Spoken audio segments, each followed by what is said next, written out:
In the tragic death of Glee actor Cory Monteith in a Vancouver hotel room, the coroner's report was unambiguous about what killed him. Mr. Monteith died of a mixed drug toxicity involving heroin and alcohol. Finn, hold up.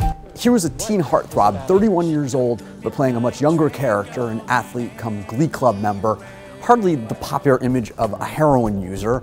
We wondered, how common is heroin use these days?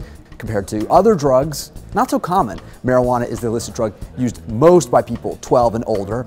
In the US government's most recent survey, 22.5 million people reported using pot in the previous month, compared with about 300,000 using heroin. Is heroin use on the rise?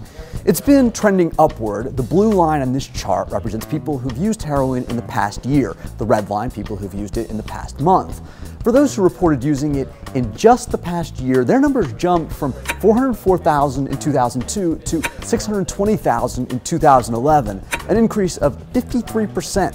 What about deaths from heroin use? It's hard to measure, as was the case with Cory Monteith. Cause of death is often reported as a combination of factors. But in 1999, over 2,100 people who died were reported as having heroin in their systems. By 2010, over 3,000. What's causing the rise in both heroin use and deaths? The National Institute on Drug Abuse ties it to a troubling trend, saying in a recent report, nearly half of young people who inject heroin surveyed in 3 recent studies reported using prescription opioids before starting to use heroin. Some individuals reported taking up heroin because it's cheaper and easier to obtain than prescription opioids. And pain pill abuse is soaring in America. In 2010, around 7 million people were current users of psychotherapeutic drugs taken non-medically. That's 2.7% of the population.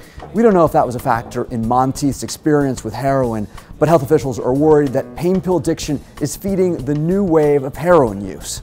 That's the short answer.